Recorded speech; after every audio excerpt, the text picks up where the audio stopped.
জীবনে যতদিন শুক্রবার পাবেন এই চারটি আমল মিস করবেন না। অবশ্যই মাস্ট বি এই চারটি আমল করবেন, কারণ জুমার দিন হচ্ছে leader of the all days. সাপ্তাহিক যে দিনগুলো আছে সকল দিনের ভিতরে সর্বশ্রেষ্ঠ দিন হচ্ছে জুমার দিন। এই জুমার দিন অবশ্যই আপনি আমল করার চেষ্টা করবেন। এই চারটি আমল যতদিন আপনি শুক্রবার পাবেন আপনি চারটি আমল মিস করবেন না। নাম্বার ওয়ান, এক নাম্বার হচ্ছে দুরুদের আমল বেশি বেশি করবেন। দুরুদ শরীফের আমল যত বেশি করবেন তত বেশি আপনি আল্লাহর নৈকট্য অর্জন করতে পারবেন। আল্লাহ পাক রব্বুল আলামিন নিজে এই দুরুদ পড়ার কথা কিন্তু জানিয়ে দিয়েছেন।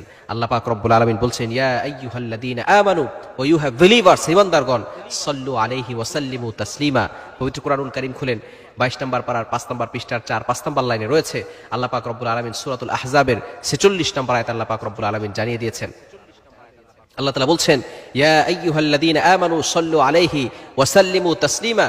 তোমরা, আল্লাহ পাক রব্বুল আলামিন বলছেন, তোমরা নবী সাল্লাল্লাহু আলাইহি ওয়াসাল্লামের উপরে দুরূদ প্রেরণ করো। সুতরাং জুমার দিন আপনি যত বেশি পারেন নবী সাল্লাল্লাহু আলাইহি ওয়াসাল্লামের উপরে দুরূদ প্রেরণ করবেন।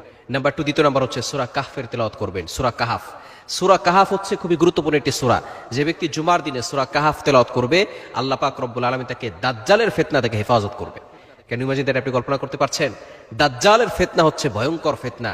নবীজি সাল্লাল্লাহু আলাইহি ওয়াসাল্লাম শুধু নন, সকল নবীরা এই দাজ্জালের ফিতনা থেকে বাঁচতে তার উম্মতদেরকে সতর্ক করেছেন। আমাদের নবীজি সাল্লাল্লাহু আলাইহি ওয়াসাল্লাম নিজে কিছু সতর্কবার্তা দিয়েছেন। শুধু তাই নয়, দাজ্জাল কেমন হবে সেটাও নবী সাল্লাল্লাহু আলাইহি ওয়াসাল্লাম জানিয়ে দিয়েছেন।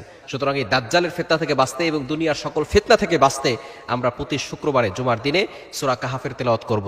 যদি পুরাটুকু পড়তে না পারি তাহলে কমপক্ষে 10টি আয়াত হলেও আমরা মুখস্থ করে নিব, যাতে করে আমরা প্রতি জুমায় এই আমলটি করতে পারি। 4 নম্বর আমল হচ্ছে আগে আগে মসজিদে ঢোকা। আগে আগে মসজিদে গেলে একটা উট সর্বপ্রথম যে যাবে একেবারে খতিব সাহেবের সামনে বসবে, কারোর সাথে কথা না বলে খুতবা শুনবে, আলোচনা শুনবে, নামাজ পড়বে, তাহলে আল্লাহ পাক রব্বুল আলামিন তাকে একটি উট কুরবানি করার সওয়াব দান করবে। এরপরে যে যাবে তাকে একটি গরু কোরবানি করার সওয়াব দান করবেন। এরপরে যে যাবে তাকে একটি বকরি কোরবানি করার সওয়াব দান করবেন।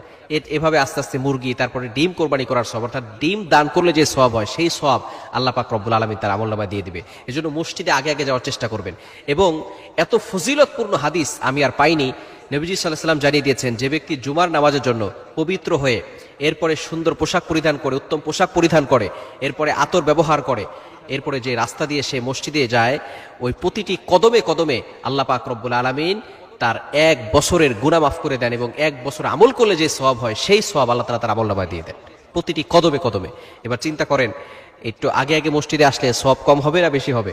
আসতে পারবো তো ইনশাআল্লাহ? আল্লাহ তাআলা আমাদের সকলকে তাড়াতাড়ি মসজিদে আসার তৌফিক দান করেন। এবং 4 নাম্বার হচ্ছে দোয়া করা। জুমার দিন দোয়া বেশি বেশি করবেন। কিছু কিছু সময় আছে যে সময় দোয়া করলে দোয়া কবুল হয়, বিশেষ করে জুমার নামাজের পরে। এরপরে খুতবা, 2 খুতবার মাঝখানে যখন বসে ওই সময়টা, খতিব সাহেব যখন বসবে ওই সময়টা দোয়া করবেন। বিশেষ করে ইমাম আবু হানিফা রাহমাতুল্লাহি আলাইহির বিশুদ্ধ মত হচ্ছে জুমার দিন আসরের নামাজের পরে মাগরিবের পূর্বে দোয়া করলে দোয়া কবুল হয়। এই সময়টা বেশি বেশি দোয়া করার চেষ্টা করবেন, অবশ্যই আপনার দোয়া কবুল হবে।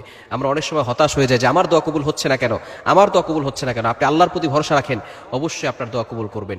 এজন্য জুমার দিন এই 4টি আমল মিস করবেন না। যতদিন বাঁচবেন এই 4টি আমল করবেন। আল্লাহ তাআলা আমাদের সকলকে আমল করার তৌফিক দান